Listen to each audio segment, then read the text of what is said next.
Hello everyone, welcome to the maths world. ఈ వీడియోలో AP state board new syllabus 10th class మ్యాథమెటిక్స్లో 5th chapter arithmetic progressions చాప్టర్లో arithmetic progression definition నేర్చుకుని exercise 5.1లో ఉండే problems ఎలా చేయాలో నేర్చుకుందాం. కొన్ని నెంబర్స్ని అరేంజ్ చేశారు. ఇవన్నీ ఒక డెఫినెట్ రూల్ ప్రకారం అరేంజ్ చేసి ఉన్నాయి. ఆ రూల్ ఏంటో తెలుసుకుందాం. ఫస్ట్ 1, 2, 3, 4 ప్రతి నెంబర్ కూడా 1 యాడ్ చేయడం వల్ల నెక్స్ట్ నెంబర్ అనేది వస్తుంది. 1కి 1 యాడ్ చేసినట్లయితే 2 వస్తుంది. 2కి మరలా 1 యాడ్ చేసినట్లయితే 3 వస్తుంది. 3కి మరలా 1 యాడ్ చేసినట్లయితే 4 వస్తుంది. అలాగే ఇదే రూల్ యూజ్ చేసుకుని నెక్స్ట్ నెంబర్స్ ఎన్నైనా రాయొచ్చు. నెక్స్ట్ ఇంకొక ఎగ్జాంపుల్ 100, 70, 40, 10 అండ్ సో ఆన్. 100, 70 అంటే 100లో నుంచి 30ని మైనస్ చేస్తే కనుక 70 వస్తుంది, -30. మరలా 70లో నుంచి 30ని మైనస్ చేస్తే 40 వస్తుంది. మరలా 40లో నుంచి 30ని మైనస్ చేస్తే 10 వస్తుంది. అలాగే నెక్స్ట్ నెంబర్ రావాలంటే 10లో నుంచి -30ని మైనస్ చేయాలి అంటే -20 వస్తుంది అనమాట. సో ప్రతి నెంబర్ కూడా ఒక డెఫినెట్ రూల్ ప్రకారం నెక్స్ట్ నెంబర్ని రాశారు. నెక్స్ట్ ఇంకొక ఎగ్జాంపుల్ చూద్దాము. -3, -2 ఇక్కడ 1 యాడ్ చేశారు. -3కి 1 యాడ్ చేస్తే -2, -2కి 1 యాడ్ చేస్తే -1, -1కి 1 యాడ్ చేస్తే 0. అలానే 0కి 1 యాడ్ చేస్తే 1, 1కి 1 యాడ్ చేస్తే 2. అలా నెక్స్ట్ నెంబర్స్ ఎన్నైనా రాయొచ్చు. ఇవన్నీ కూడా ఒక ప్యాటర్న్ని ఫాలో అవుతున్నాయి, ఒక డెఫినెట్ రూల్ని ఫాలో అవుతున్నాయి. అలాగే ఇంకొక ఎగ్జాంపుల్ -1.0, -1.5, -2.0, -2.5. ఇక్కడ కూడా మనకి నెంబర్స్కి ఒక్కొక్క నెంబర్కి -0.5ని యాడ్ చేశారు. -1.0కి -0.5 యాడ్ చేస్తే -1.5 వస్తుంది. అలాగే -1.5కి -0.5ని యాడ్ చేసినట్లయితే -2.0 వస్తుంది. అలాగే ఇది కూడా అంతే, -0.5ని -2.0కి యాడ్ చేస్తే -2.5 వస్తుంది. నెక్స్ట్ నెంబర్కి కూడా -0.5 యాడ్ చేస్తే -3.0 వస్తుంది. ఆ నెక్స్ట్ది -3.5.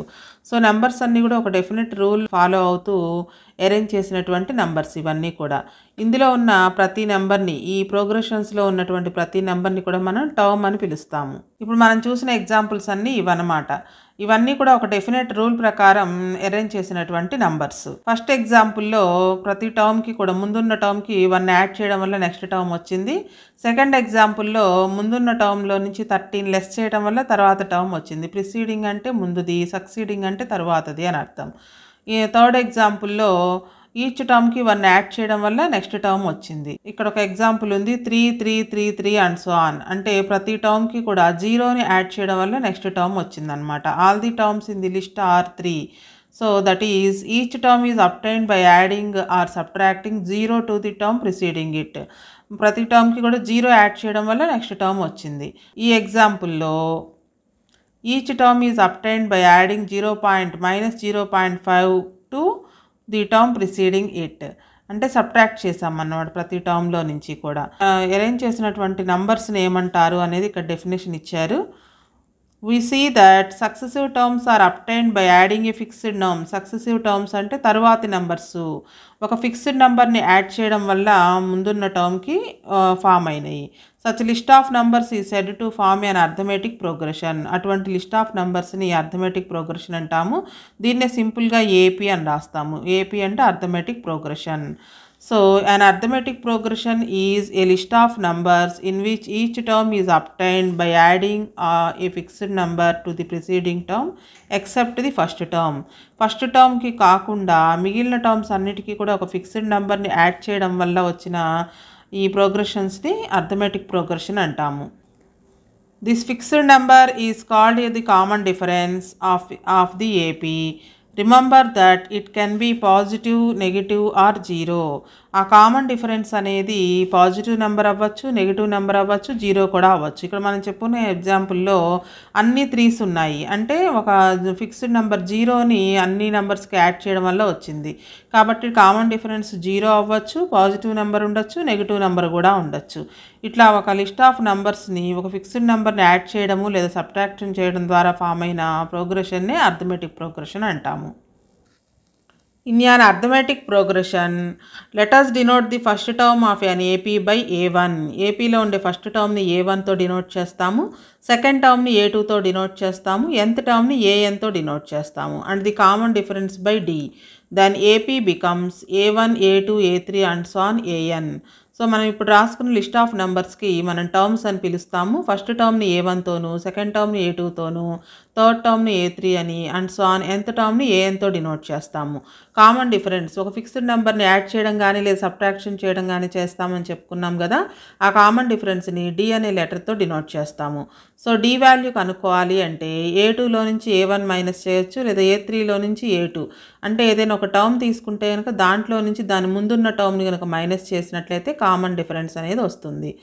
Some more examples of AP. అలాగే మన డైలీ లైఫ్లో కొన్ని ఎగ్జాంపుల్స్ చూద్దాము అర్థమెటిక్ ప్రోగ్రెషన్స్కి. The heights of some students of a school standing in a queue in the morning assembly are 147, 148, 149 and so on 157. ఇవి హైట్స్ ఇన్ సెంటీమీటర్స్ అని ఇచ్చారు. అసెంబ్లీలో నించునేటప్పుడు హైట్స్ వారీగా నించుంటారు కదా. వీటన్నిటికీ కూడా డిఫరెన్స్ 1 ఉంది. 1 పెరుగుతూ పోయింది చూడండి. 147కి 1 యాడ్ చేస్తే 148, దీనికి 1 యాడ్ చేస్తే 149, అలాగా 157 వరకు ఉన్నాయి. కాబట్టి ఇది అర్థమెటిక్ ప్రోగ్రెషన్కి ఎగ్జాంపుల్ అని చెప్పచ్చు. The minimum temperatures recorded for a week in the month of January in a city arranged in ascending order or. January నెలలో వచ్చినటువంటి టెంపరేచర్స్ని రికార్డ్ చేశారు. -3.1, -3.0, -2.9, -2.8 అంటే టెంపరేచర్ తగ్గుతూ ఉందన్నమాట. ఎంత తగ్గుతుంది అంటే 0.1 తగ్గుతూ ఉంది. సో ఇవన్నీ కూడా వీటన్నిటికీ డిఫరెన్స్ సేమ్గా ఉంది కాబట్టి ఇవి కూడా అర్థమెటిక్ ప్రోగ్రెషన్ని ఫామ్ చేస్తాయి. The balance money after paying 5% of the total loan of 1000 every month. 1000 rupees loan తీసుకున్నారంట.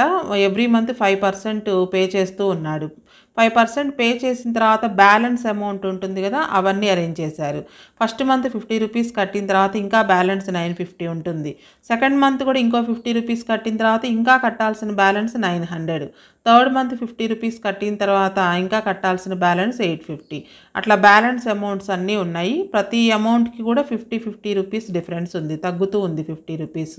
So లాస్ట్కి వచ్చేటప్పుడు 50 ఉంటుంది. లాస్ట్ మంత్లో ఆ 50 కూడా కట్టేస్తే లోన్ అనేది క్లియర్ అవుతుంది. సో వీటన్నిటికీ కూడా డిఫరెన్స్ సేమ్గా ఉంది కాబట్టి ఇవి కూడా అర్థమెటిక్ ప్రోగ్రెషన్ని ఫామ్ చేస్తాయి. The cash prizes given by a school to the toppers of classes 1 to 12th are respectively. First class నుంచి 12th క్లాస్ వరకు ఉన్న స్టూడెంట్స్లో టాపర్స్కి వచ్చిన వాళ్ళకి ఇచ్చిన ప్రైజెస్ అనమాట. ఫస్ట్ క్లాస్లో టాప్ వచ్చిన వాళ్ళకి 200 రూపీస్, సెకండ్ క్లాస్లో టాప్ వచ్చిన వాళ్ళకి 250 రూపీస్ వర్త్ ఉన్న ప్రైజ్ అనమాట. ఇలాగ 12th వరకు. వీటన్నిటికీ డిఫరెన్స్ అనేది సేమ్గా ఉంది. 50 రూపీస్, 250కి 300కి డిఫరెన్స్ 50, అలానే ఇది కూడా 50. ఈచ్ వన్ డిఫరెన్స్ సేమ్గా ఉంది కాబట్టి ఈ లిస్ట్ ఆఫ్ నెంబర్స్ కూడా ఏపీని ఫామ్ చేస్తాయి. The total savings after every month of 10 months when ₹50 are saved each month. ప్రతి నెల 50 రూపాయలు కనుక సేవ్ చేసినట్లయితే 10 months అలా సేవ్ చేస్తే కనుక ప్రతి నెల సేవ్ చేసిన వాటిని ఇక్కడ ఇచ్చారు totals. First month 50 rupees, second month కూడా 50 రూపీస్ సేవ్ చేసినప్పుడు టోటల్ అమౌంట్ 100 అవుతుంది. థర్డ్ మంత్ కూడా 50 రూపీస్ సేవ్ చేసిన తర్వాత టోటల్ అమౌంట్ 150. ఈ టోటల్స్ అన్నిటికీ డిఫరెన్స్ అనేది సేమ్గా ఉంది. 50 ఉంది ఈచ్ వన్కి, +50 ఉంది డిఫరెన్స్. సో డిఫరెన్స్ కనుక కాన్స్టెంట్గా సేమ్గా ఉంటే కనుక ఆ ప్రోగ్రెషన్ని అర్థమెటిక్ ప్రోగ్రెషన్ అంటాము. సో సింపుల్గా అర్థమెటిక్ ప్రోగ్రెషన్ యొక్క జనరల్ ఫామ్ ఇదనమాట. A+D, A+2D, A+3D. First టర్మ్ని A1 అనుకున్నాము, ఏ అని కూడా అనొచ్చు. సెకండ్ టర్మ్ని A2 అనుకున్నాం కదా. A2 అంటే ఏకి ఒక డిఫరెన్స్ని యాడ్ చేస్తాం. యాడ్ చేయడం కానీ లేదా సబ్ట్రాక్షన్ చేయడం కానీ. ఈ D వాల్యూ పాజిటివ్ నెంబర్ ఉండొచ్చు, నెగిటివ్ నెంబర్ ఉండొచ్చు, 0 కూడా ఉండొచ్చు. ఈ సెకండ్ టర్మ్కి ఇంకొక Dని డిఫరెన్స్ని కనుక యాడ్ చేస్తే థర్డ్ టర్మ్ వస్తుంది. అలాగే ఈ థర్డ్ టర్మ్కి ఇంకొక డిఫరెన్స్ యాడ్ చేస్తే ఫోర్త్ టర్మ్ వస్తుంది. ఫోర్త్ టర్మ్లో 3D అని ఉంది, అంటే Dకి ముందు ఒక వాల్యూ తగ్గుతుంది అనమాట. ఫస్ట్ టర్మ్లో D అనేది ఉండదు, సెకండ్ టర్మ్లో ఒక D ఉంది, థర్డ్ టర్మ్లో 2 Ds ఉన్నాయి, ఫోర్త్ టర్మ్లో 3 Ds ఉన్నాయి. సో ఇది general form of the AP. An arithmetic progression where A is the first term and D is the common difference. This is called the general form of AP. ఇది general form అనమాట arithmetic ప్రోగ్రెషన్కి. అయితే ఇప్పుడు మనం చెప్పుకున్న examples అన్నిట్లోనూ list of numbers అనేవి ఫైనెట్గా ఉన్నాయి, అంటే ఎండ్ అయిపోయింది. దీని తర్వాత నెంబర్స్ ఏమీ లేవు. ఇటువంటి ఏపీస్ని ఏమంటామంటే ఫైనెట్ ఏపీ అంటాము. ఇన్ ఎగ్జాంపుల్స్ ఏ టు ఈ అంటే మనం 5 ఎగ్జాంపుల్స్ చూసాం కదా. ఇక్కడ ఈ ఎగ్జాంపుల్స్ అన్నిట్లోనూ ఉన్న నెంబర్స్ అనేవి ఫైనెట్గా ఉన్నాయి. There are only a finite number of terms such an AP is called finite AP. ఇక్కడ చెప్పుకున్న ఎగ్జాంపుల్స్ అన్నిట్లో కూడా ఇవన్నీ ఇన్ఫైనెట్ నెంబర్ ఆఫ్ అంటే ఎన్నైనా రాసుకోవచ్చు టర్మ్స్ అనేవి. ఇటువంటి ఏపీస్ని ఇన్ఫైనెట్ ఏపీ అంటాము. So the AP in examples 1 to 5 in this section are not finite APs. So they are called infinite arithmetic progressions. Such AP do not have last term. అట్లా infinite arithmetic ప్రోగ్రెషన్స్లో last term అనేది మనం కనుక్కోలేమన్నమాట. మనకు అసలు AP arithmetic ప్రోగ్రెషన్ని form అవ్వాలి అంటే minimum information మనకి ఏం కావాలి, what is the minimum information that you need. ఒక ఏపీని అర్థమెటిక్ ప్రోగ్రెషన్ ఫామ్ చేయాలి అంటే మనకు అసలు ఏమి కావాలి. You will need to know both the first term a and the common difference d. First term అలానే కామన్ డిఫరెన్స్ కనుక ఇచ్చినట్లయితే మనం అర్థమెటిక్ ప్రోగ్రెషన్ని ఫామ్ చేయొచ్చు. మనకు ఒక ఎగ్జాంపుల్ ఇచ్చారు, ఫస్ట్ టర్మ్ 6 అలానే కామన్ డిఫరెన్స్ 3 అని ఇచ్చారు. ఈ 2 క్లూస్ యూజ్ చేసుకుని మనం అర్థమెటిక్ ప్రోగ్రెషన్ రాయొచ్చు. ఫస్ట్ టర్మ్ 6, కామన్ డిఫరెన్స్ 3 అన్నారు అంటే +3 అని అర్థం. ఈ 6కి 3 యాడ్ చేస్తే 9, మళ్ళీ 9కి 3 యాడ్ చేస్తే 12, 12కి 3 యాడ్ చేస్తే 15, 15కి 3 యాడ్ చేస్తే 18. ఇలా మనం ఇన్ఫైనెట్ అర్థమెటిక్ ప్రోగ్రెషన్ని ఫామ్ చేయొచ్చు.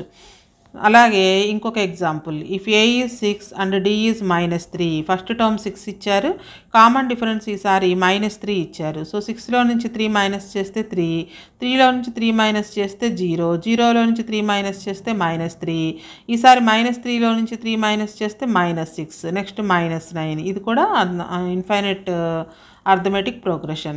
సో మనకు ఒక అర్థమెటిక్ ప్రోగ్రెషన్ ఫామ్ అవ్వాలి అంటే ఫస్ట్ టర్మ్ తెలిసి ఉండాలి, కామన్ డిఫరెన్స్ కూడా తెలిసి ఉండాలి. ఫస్ట్ టర్ము అలాగే కామన్ డిఫరెన్స్ ఇచ్చి ఏపీని కనుక రాయమన్నట్లయితే ఫస్ట్ టర్మ్ -7, ఇక్కడ -2 అన్నారు. -7 -2 అంటే -9. నెక్స్ట్ ఈ -9కి -2 యాడ్ చేస్తే -11, -11కి -2 యాడ్ చేస్తే -13. ఇలా మనకి ఫస్ట్ టర్మ్ కామన్ డిఫరెన్స్ తెలిసినట్లయితే అర్థమెటిక్ ప్రోగ్రెషన్ రాయొచ్చు. అలాగే మరికొన్ని ఎగ్జాంపుల్స్. అలా కాకుండా మనకు కొన్ని లిస్ట్ ఆఫ్ నెంబర్స్ ఇచ్చి అవి ఏపీని ఫామ్ చేస్తాయా లేదా అని అడిగినప్పుడు 6, 9, 12, 15 అండ్ సో ఆన్ ఇలా ఒక ప్రోగ్రెషన్ ఇచ్చి ఇది ఏపీ అవుతుందా లేదా అని చెక్ చేయమంటే కనుక డిఫరెన్స్లు చెక్ చేయాలి. A2లో నుంచి A1 మైనస్ చేస్తే అంటే 9లో నుంచి 6 మైనస్ చేస్తే 3, లేదా 12లో నుంచి 9 మైనస్ చేస్తే 3, 15లో నుంచి 12 మైనస్ చేస్తే 3. ఈ కామన్ డిఫరెన్స్ కనుక ఈక్వల్గా ఉన్నట్లయితే మనకి ఇచ్చిన ప్రోగ్రెషన్ అనేది అర్థమెటిక్ ప్రోగ్రెషన్ అవుతుంది. Here the difference of any 2 consecutive terms in this case is 3. A 2 terms తీసుకుని డిఫరెన్స్ చేసినా కానీ 3 వచ్చింది కాబట్టి the given list is an AP. ఆ లిస్ట్ అనేది అర్థమెటిక్ ప్రోగ్రెషన్ అవుతుంది. అందులో ఫస్ట్ టర్మ్ 6, కామన్ డిఫరెన్స్ అనేది 3 అనమాట. ఇలా మనకి ఇచ్చిన ప్రోగ్రెషన్ ఏపీ అవునో కాదో చెక్ చేయాలంటే కనీసం 2 లేదా 3 డిఫరెన్సెస్ కనుక్కొని అవన్నీ కనుక ఈక్వల్గా వచ్చినట్లయితే ఆ లిస్ట్ అనేది ఏపీ అవుతుంది అని చెప్పచ్చు. ఎక్సర్సైజ్ 5.1లో ఫస్ట్ ప్రాబ్లంలో ఉన్న ఈ ప్రాబ్లమ్స్ ఎలా చేయాలో నేర్చుకుందాము. In which of the following situations does the list of numbers involved make an arithmetic progression and why? ఈ కింద ఇచ్చిన సిచ్యుయేషన్స్లో లిస్ట్ ఆఫ్ నెంబర్స్ రాసి అవి అర్థమెటిక్ ప్రోగ్రెషన్స్ని ఫామ్ చేస్తాయా లేదా, ఫామ్ చేయలేకపోతే కనుక ఎందుకు ఫామ్ చేయలేకపోయింది, లేదా ఫామ్ అయితే కనుక ఎందుకు ఏపీనో రీజన్ చెప్పాలి. First problem, the taxi fare after each kilometre when the fare is 15 rupees for the first kilometre and 8 for each additional kilometre. Taxi ఎక్కగానే ఫస్ట్ ఫిక్స్డ్ ఫేర్ ఉంటుంది, అది 15 rupees అంట. తర్వాత ఈచ్ కిలోమీటర్కి 8 rupees చొప్పున అడిషనల్ కిలోమీటర్ కనుక pay చేసినట్లయితే ఆ లిస్ట్ అనేది అర్థమెటిక్ ప్రోగ్రెషన్ని ఫామ్ చేస్తుందా లేదా చెక్ చేయాలి. First given రాసుకుందాము. ఫస్ట్ కిలోమీటర్కి 15 rupees పే చేయాలంట. The taxi fair for 1 kilometer is equal to 15 rupees. 2 kilometers తర్వాత ఫస్ట్ కిలోమీటర్కి 15 rupees తర్వాత ఎవ్రీ కిలోమీటర్కి 8 rupees చొప్పున పే చేయాలి. So the taxi fair for 2 kilometers is equal to first 1 kilometerకి 15, తర్వాత ఈచ్ కిలోమీటర్కి 8 rupees. 15 + 8 అంటే 23 rupees సెకండ్ 2 kilometers కనుక అయినట్లయితే. Taxi fair for 3 kilometers is equal to 2 kilometers అయితే 23 rupees, తర్వాత ఇంకొక కిలోమీటర్కి 8 rupees పే చేయాలి అంటే మొత్తం 31 rupees. వీటన్నిటిని ఒక సిరీస్లో రాసినట్లయితే ది సిరీస్ అన్న ప్రోగ్రెషన్ అన్న ఒకటే. 15 రూపీస్ ఫస్ట్ కిలోమీటరు. 2 కిలోమీటర్స్ కనుక ట్రావెల్ చేసినట్లయితే 23 రూపీస్ పే చేయాలి. 3 కిలోమీటర్స్ ట్రావెల్ చేసినట్లయితే 31 రూపీస్ పే చేయాలి. ఇప్పుడు ఇది ఏపీ ఫామ్ చేస్తుందో లేదో చూడాలి. ఫస్ట్ వన్ ఏ వాల్యూ 15, అలాగే A2 23, A3 31. కామన్ డిఫరెన్స్ కనుక్కుందాం. D ఈజ్ ఈక్వల్ టు మనం ఏదైనా ఒక టర్మ్ తీసుకుంటే దాంట్లో నుంచి దాని ముందున్న టర్మ్ని మైనస్ చేస్తే కనుక డిఫరెన్స్ వస్తుంది. A2 మైనస్ A1 అంటే 23 మైనస్ 15 8 వచ్చింది.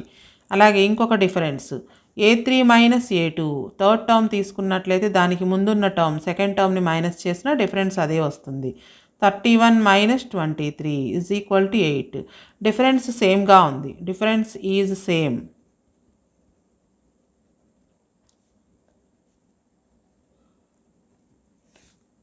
So it is in AP.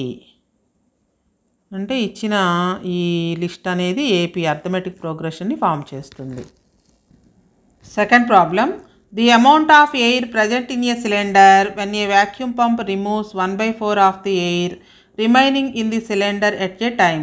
ఒక సిలిండర్లో ఉన్నటువంటి ఎయిర్ని వాక్యూమ్ పంప్తో రిమూవ్ చేసినప్పుడు 1/4 ఎయిర్ బయటికి వెళ్ళిపోతుంది. బయటికి వెళ్ళిపోయిన తర్వాత మిగిలి ఉన్నటువంటి ఎయిర్ని మనం లిస్ట్లో కనుక రాసినట్లయితే ఆ లిస్ట్ అనేది ఏపీని ఫామ్ చేస్తుందా లేదా అనేది చెక్ చేయాలి. సో ఇక్కడ మనకి ప్రతిసారి సిలిండర్లో ఉన్నటువంటి ఎయిర్ని వాక్యూమ్ పంప్తో కనుక రిమూవ్ చేసినట్లయితే సిలిండర్లో ఉన్న ఎయిర్లో 1/4 బయటకు వెళ్ళిపోతుంది. ఇక్కడ 1/4 అంటే 4లో క్యాన్సిల్ అవ్వడం కోసం సిలిండర్లో ఉన్న ఎయిర్ 16 లీటర్స్ ఉంది అని తీసుకుందాము. ఎందుకు 16 అని తీసుకుంటున్నాము అంటే 1/4 4లో క్యాన్సిల్ అవ్వడం కోసం అనమాట. 4th టేబుల్లో క్యాన్సిల్ అయ్యి తీసుకున్నట్లయితే మనకి ఈజీగా ఉంటుంది. దానికోసం 16 లీటర్స్గా తీసుకుంటున్నాము. Let volume of air in a cylinder is equal to 16 liters. 4th టేబుల్లో క్యాన్సిల్ అయ్యి తీసుకుంటే ఈజీగా ఉంటుంది కాబట్టి 16 తీసుకున్నాము. Air removed by pump. ఒకసారి వాక్యూమ్ పంప్తో కనుక ఎయిర్ రిమూవ్ చేసినట్లయితే సిలిండర్లో ఉన్న ఎయిర్లో 1/4 బయటికి వెళ్ళిపోతుంది. Already సిలిండర్లో 16 litres ఉందనుకున్నాము. 1/4 బయటికి వెళ్ళిపోతే అంటే 4 లీటర్స్ వెళ్ళిపోతుంది బయటికి. బయటికి వెళ్ళిన తర్వాత రిమైనింగ్ ఇంకా ఎంత ఉంటుంది? Air present after first removal.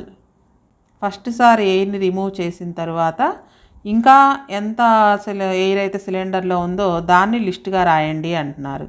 16లో నుంచి 4 మైనస్ చేస్తే 12 వస్తుంది. సో ఇది ఎలా వచ్చింది అంటే 4 లీటర్స్ రిమూవ్ 1/4 రిమూవ్ చేస్తే 4 లీటర్స్ బయటకు వెళ్ళిపోయింది. రిమైనింగ్ 12 అనమాట. 16 మైనస్ 4. నెక్స్ట్ మళ్ళీ ఈ 12లో 1/4 రిమూవ్ అవుతుంది second time. Air again removed by pump is equal to 12 litres ఉంది. మరలా ఇందులో 1/4. సో 4 1s 4 3s అంటే 3 లీటర్స్ వెళ్ళిపోతుంది. సెకండ్ టైము రిమూవ్ చేసిన తర్వాత మిగిలింది air present after second removal. Second time vacuum పంప్తో రిమూవ్ చేసిన తర్వాత ఇంకా సిలిండర్లో ఎంత ఉంది అంటే 12 ఉంది. 12లో నుంచి మరలా 3 మైనస్ చేస్తే కనుక ఇక 9 లీటర్స్ ఉంటుంది. సో వీటిని ఒక టేబుల్ లాగా రాసినట్లయితే మీకు అర్థమవుతుంది. ఇనీషియల్ అమౌంట్ ఆఫ్ ఎయిర్ అంటే ఇనీషియల్ అంటే మనం ఫస్ట్ అసలు సిలిండర్లో ఎంత ఉందో దాన్ని ఇనీషియల్ అంటాము. Initial amount of air removed. First time air ఎంత రిమూవ్ అయింది. ఎయిర్ రిమైనింగ్ ఇంకా ఎంత ఎయిర్ మిగిలింది. First time second time vacuum పంప్తో ఎయిర్ రిమూవ్ చేసిన తర్వాత బ్యాలెన్స్ ఎయిర్ ఎంత ఉంది అనేది ఒక లిస్ట్ రాసినట్లయితే ఈజీగా అర్థమవుతుంది. ఫస్ట్ 16 లీటర్స్ ఉంది అనుకున్నాం మనము. 16లో 1/4 రిమూవ్ అయిపోయింది. 4 1s 4 4s 4 లీటర్స్ రిమూవ్ అయిపోయిన తర్వాత మిగిలింది 12 లీటర్స్. మళ్ళీ ఈ 12 లీటర్స్లో సెకండ్ టైం అనమాట. 12 లీటర్స్లో ఇందులో కూడా 1/4 రిమూవ్ చేస్తే 3 లీటర్స్ వెళ్ళిపోయింది బయటికి. సో 12 మైనస్ 3 అంటే 9 అవుతుంది. మళ్ళీ ఈ 9 లీటర్స్లో నుంచి 1/4 రిమూవ్ చేసినట్లయితే 9 × 1/4 మనకి ఇక్కడ క్యాన్సిల్ అవ్వదు, 9/4 అవుతుంది. సో 9/4 రిమూవ్ అయిపోయింది. 9లో నుంచి 9/4 రిమూవ్ అయిపోయింది.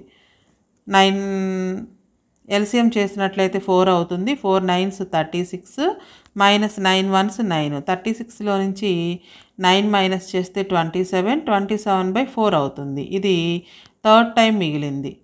సో ఇవన్నీ లిస్ట్గా రాసినట్లయితే రిమైనింగ్ ఎయిర్ అంటే ఎయిర్ రిమూవ్ చేసిన తర్వాత మిగిలిన ఎయిర్ని కనుక లిస్ట్గా రాసినట్లయితే అది ఏపీని ఫామ్ చేస్తుందో లేదో చెక్ చేయాలి. ఫస్ట్ ఉన్నది 16, 1/4 రిమూవ్ చేసిన తర్వాత మిగిలింది 12, మళ్ళీ ఇందులో 1/4 రిమూవ్ చేసిన తర్వాత మిగిలింది 9, మళ్ళీ ఈ 9లో 1/4 రిమూవ్ చేసిన తర్వాత మిగిలింది 27/4. సో ఇది ఏపీని ఫామ్ చేస్తుందో లేదో చెక్ చేద్దాం. ఏ అంటే first term 16, common difference d is equal to second టర్మ్లో నుంచి ఫస్ట్ టర్మ్ని మైనస్ చేయాలి. A2 మైనస్ A1 అంటే 12 మైనస్ 16 -4 వస్తుంది. Next A3 minus A2, A3 అంటే 9 మైనస్ A2 అంటే 12, -3 వచ్చింది. ఈ రెండిట్లోనే మనకు తెలిసిపోతుంది డిఫరెన్స్ సేమ్గా లేదు అని. The difference is not same. Difference is not same. So it is not in AP. AP అంటే అర్థమెటిక్ ప్రోగ్రెషన్కి సింపుల్గా AP అంటాము. Next third one, the cost of digging a well after every metre of digging when it cost 150 rupees for the first metre and rises by 50 rupees for each subsequent metre. ఒక వెల్ని తవ్వినప్పుడు first కొంచెం గట్టిగా ఉంటుంది కాబట్టి first metre లోతు తవ్వాలి అంటే 150 rupees cost అవుతుంది. అలాగే తర్వాత ప్రతి మీటర్కి కూడా 50 rupees చొప్పున కాస్ట్ అవుతుందంట. ఈ లిస్ట్ అనేది ఏపీని ఫామ్ చేస్తుందా లేదా అని చెక్ చేయాలి. First cost of digging first metre, cost of digging అంటే తవ్వడం, first metre is equal to 150 rupees. First metre తవ్వడానికి 150 rupees. Cost of digging 2 meters, ఒకవేళ కనుక 2 meters కనుక తవ్వినట్లయితే ఎంత కాస్ట్ అవుతుంది అంటే ఫస్ట్ మీటర్కి 150, తర్వాత మీటర్కి 50 rupees, మొత్తం 200 rupees అవుతుంది. ఒకవేళ 3 meters కనుక తవ్వినట్లయితే cost of digging 3 meters is equal to 3 meters అయితే 2 metersకి 200 ఇవ్వాలి, తర్వాత 1 meterకి 50 rupees, మొత్తం 250 rupees. అలాగే కాస్ట్ ఆఫ్ డిగ్గింగ్ 4 meters, ఒకవేళ 4 meters కనుక తవ్వినట్లయితే ఎంత పే చేయాలి? 3 metersకి 250 ఇచ్చేయాలి, ఇంకొక మీటర్ మిగులుతుంది, 1 meterకి 50 rupees is equal to 300 rupees. So వీటన్నిటిని ఒక లిస్ట్గా రాసినట్లయితే the series is first 1 meter తవ్వితే 150 rupees, 2 meters తవ్వినట్లయితే 200, 3 meters అయినట్లయితే 250 rupees, 4 meters తవ్వినట్లయితే 300 rupees. వీటన్నిటికీ డిఫరెన్స్ సేమ్గా ఉందో లేదో చెక్ చేయాలి. ఏ వాల్యూ అంటే first term 150, difference A2 minus A1 second term, A2 అంటే సెకండ్ టర్మ్, A1 అంటే ఫస్ట్ టర్మ్. సెకండ్ టర్మ్లో నుంచి ఫస్ట్ టర్మ్ని మైనస్ చేసినట్లయితే 50 వస్తుంది. అలాగే ఇంకొక డిఫరెన్స్ కనుక్కుందాం. ఈసారి థర్డ్ టర్మ్లో నుంచి సెకండ్ టర్మ్ మైనస్ చేయాలి. థర్డ్ టర్మ్ 250, సెకండ్ టర్మ్ 200, -200, ఇది కూడా 50 డిఫరెన్స్. అలాగే ఇంకో టర్మ్ ఉంది కాబట్టి ఇంకొక డిఫరెన్స్. ఫోర్త్ టర్మ్లో నుంచి థర్డ్ టర్మ్ మైనస్ చేయాలి. Fourth term 300, third term 250. ఈ డిఫరెన్స్ కూడా సేమ్గా ఉంది. డిఫరెన్స్ అన్నీ ఈక్వల్గా ఉన్నాయి. డిఫరెన్స్ ఈజ్ సేమ్, అన్నీ కూడా 50 50 50. Difference is same. So it is in AP. Arithmetic progression.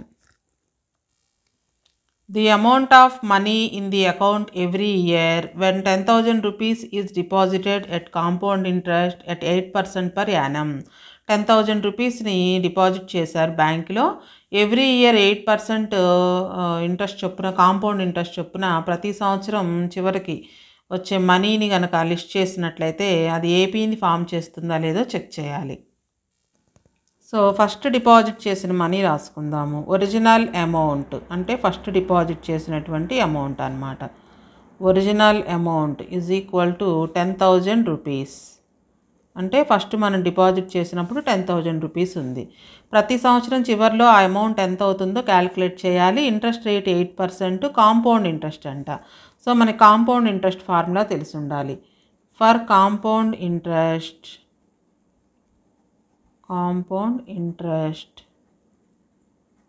we use the formula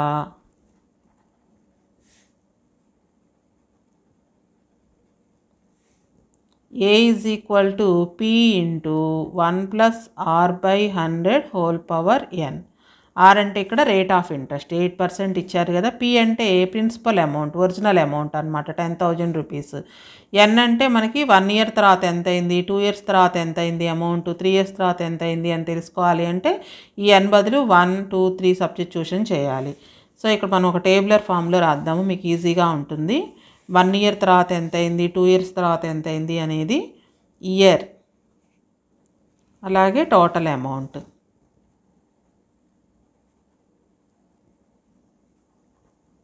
so first 10,000 rupees deposit చేశారు. 1 ఇయర్ తర్వాత అంటే ఇక్కడ n బదులుగా 1 తీసుకుంటాము. A is equal to P అంటే 10,000 into 1 plus rate of interest 8/100 whole power n value 1 తీసుకున్నాము is equal to 10,000 into ఇక్కడ LCM చేసినట్లయితే 100 అవుతుంది. 100 into 1 100 plus 8 1s 8 cross multiplication చేసినట్లయితే సో 10,000 ఇంటూ బ్రాకెట్ అంటే ఇంటూ అని అర్థము, 100 ప్లస్ 8 అంటే 108/100. 2 జీరోస్కి 2 జీరోస్ క్యాన్సిల్ అవుతుంది. 108 ఇంటూ 100 అంటే 10,800 రూపీస్ అవుతుందన్నమాట. ఫస్ట్ ఇయర్ చివరికి అమౌంట్ 10,000 అమౌంట్ 10,800 రూపీస్ అయింది. అలాగే సెకండ్ ఇయర్కి వచ్చేటప్పటికి ఇక్కడ n వాల్యూని 2గా తీసుకుంటాము. A is equal to 10,000 P into 1 plus R by 100 1 plus rate of interest 8/100 whole power n అంటే 2 ఇయర్స్ కాబట్టి 2 ఇయర్స్ తర్వాత ఎంత అవుతుందో తెలుసుకోవాలి అంటే n వాల్యూ 2ని సబ్స్టిట్యూషన్ చేస్తాము. ఇక్కడ 108/100 వచ్చింది కదా, సేమ్ అలానే ఇక్కడ కూడా 108/100 వస్తుంది. కాకపోతే మనం 2 టైమ్స్ రాయాలి. 108/100 హోల్ స్క్వేర్ ఉంది కాబట్టి 2 టైమ్స్ రాసుకోవాలి. 10,000 ఇంటూ 108/100 ఇంటూ 108/100. ఈ 108/100 ఎందుకు వచ్చిందో ఇక్కడ మనం ఫస్ట్ ప్రాబ్లంలో చేసాం కదా. ఎల్సిఎం చేస్తే 100, క్రాస్ మల్టిప్లికేషన్ చేస్తే 100 ఇంటూ 100 ప్లస్ 8 1s 8. ఈ బ్రాకెట్లో ఉన్నది మనకి ఎక్కడ చేసినా కానీ అదే వస్తుంది. మనకి మారేది ఏంటి అంటే ఈ ఎక్స్పోనెంట్లో ఉన్న వాల్యూ మారుతుంది. So 2 జీరోస్కి 2 zeros cancel, 2 జీరోస్కి 2 zeros cancel. 108 into 108 multiplication చేసినట్లయితే 11,664 రూపీస్ వస్తుంది.